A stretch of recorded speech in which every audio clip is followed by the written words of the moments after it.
I live a pretty Western lifestyle in Chiang Mai. I go to brunch on a regular basis, get the odd expensive haircut, and occasionally hang out at hotel pools. This is all possible living in my favorite area of Chiang Mai, the Niman area. Recently, however, I've been highly scrutinized for promoting this westernized Niman lifestyle. A recent video I shared in the Chiang Mai Digital Nomads Facebook group received comments like, "That video was a total facepalm, and this video is everything that is wrong with digital gonads." Some of the comments I believe were simply unnecessary, but it did bring up deeper issues of cultural integration and long-term nomads fed up with this one-sided view of Chiang Mai that YouTubers like myself were promoting. Today I'm meeting with one of my biggest critics in Chiang Mai, who was so upset by the video that he literally told me I should delete my channel altogether. And then after I was on the road for a year and a half, and then found Chiang Mai, and here I am. I'm very happy here, very settled, and yeah, for me it's the most beautiful place, beautiful country, and I feel privileged to be here. Well, let's talk about how we got to know each other online. Yeah. It was your comment on my video that I posted was this video is everything wrong with digital gonads. I'm assuming gonads is nomads, right? Gonads is nomads, yeah. God, the word digital nomad makes me come out in a rash. It literally makes my piss itch. If I remember, you sort of did this 5 best things to do in Chiang Mai, something like that, and I think one of the things was going to Maya shopping mall, the other was getting a haircut, and the third one I can't remember, but it was sort of all based around Niman. I think of all the places to see in Chiang Mai, I think Niman would probably be at the back end of that list. I think there's so much more to see. Yeah, it's sort of like a sort of little community there that's not, it's not assimilating, it's not integrating. It's like a sort of ghetto of nomads that stay in this little bubble around there, and I just think it's a bit sad and depressing, to be honest. Yeah, Mountain View, so this is sort of 25 minutes outside of the city, and yeah, I'm the only Farang here, which is kind of strange because you'd think, this is kind of Farangi. But yeah, no, everyone's just really friendly here. So yeah, it's good. And a lot quieter than Niman, right? It's very quiet, yeah. But yeah, so I've been here maybe 6 months and have absolutely no interest whatsoever in going, the other side of the river. It is quite a spread out area though, so you will need like a motorbike or a car or something, right? Yeah, definitely. And as I say, it takes 25 minutes and you're at Loy Crow, and yeah, it's fine. Yeah.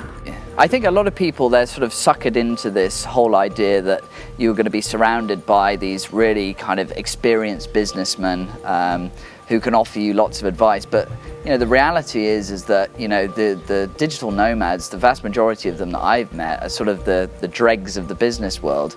They claim to be these expert business people, and yet they're actually living a pretty sort of low-end lifestyle.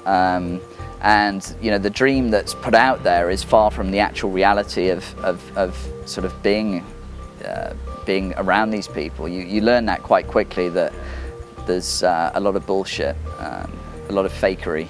As I hung out with John playing table tennis and walking around the area, I learned that he was actually a pretty good guy, but unfortunately he had become so jaded and cynical about the community that he could barely allow himself to use the words digital nomad.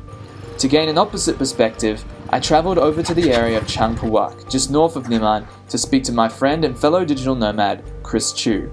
A digital entrepreneur and coach, Chris is probably one of the most positive people I know, as well as somebody who's been in Thailand for over 4 years.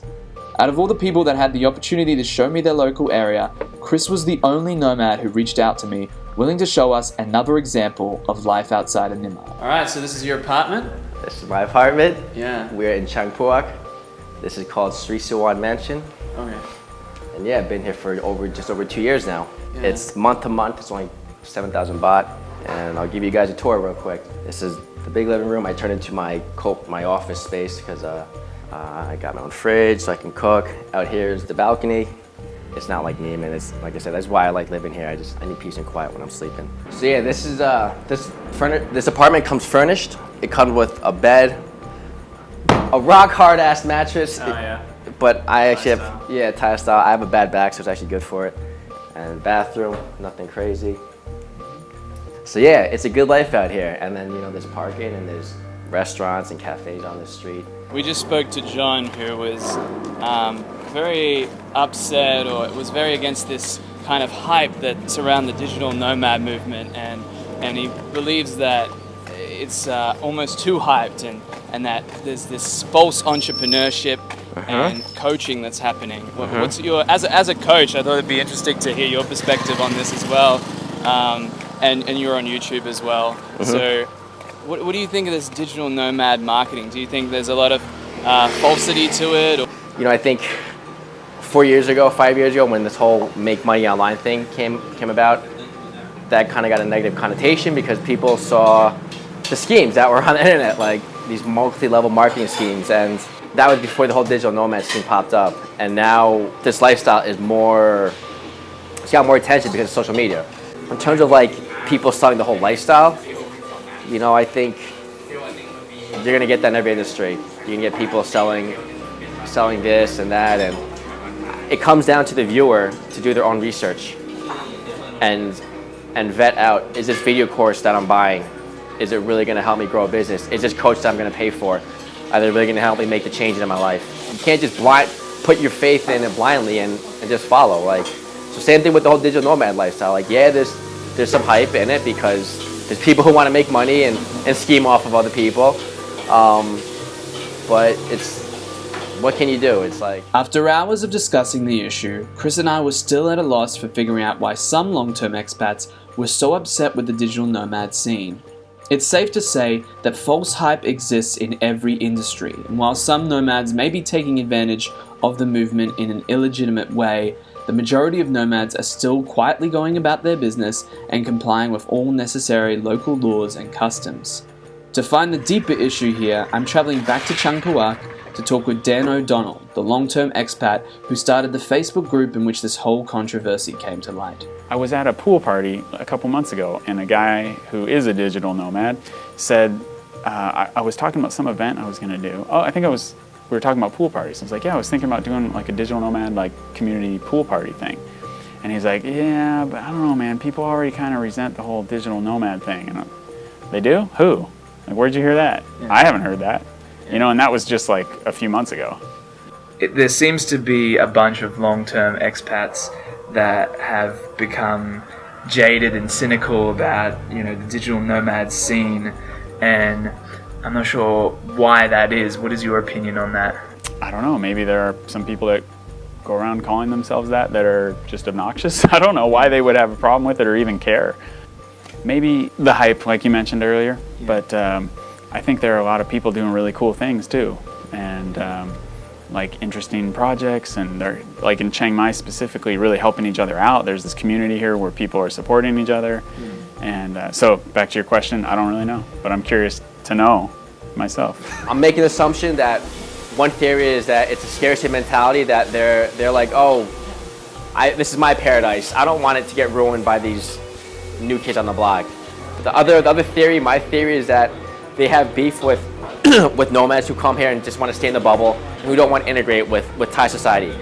That one I can understand, the perspective. The thing with that is when someone who's just a new nomad and they're coming here for the first time, they don't know where to go.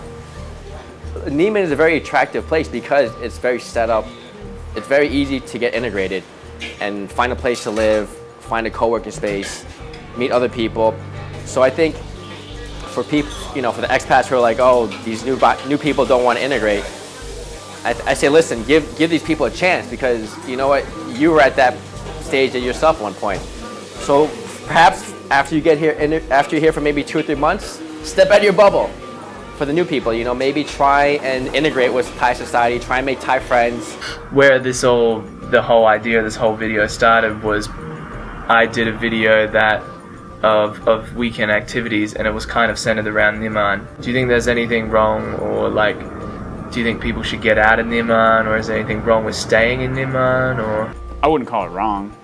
I think it's a good place for people at least starting out. I'd agree. Yeah, it's more expensive for one. So like if you're really bootstrapping, trying to save money, there are some cheap restaurants there, and then there's like a few more affordable apartments. But in general, prices are higher over there than like my street. If you walk or ride a bicycle, I think Neiman's a great place. And the same with the Old City. You know, like if you don't have a lot of range, because if I want to go to some event or something in the Old City, I ride my bike, and I'm not going to walk that. So, yeah. After hours of conducting interviews and putting together this documentary, I think it's safe to say that there's nothing wrong with living in Nimrod. Yes, I know it's more expensive, and yes, the traffic is busier, but what I love about Nimrod are the same reasons that this area has become the biggest hub of digital nomads out of any area in Chiang Mai.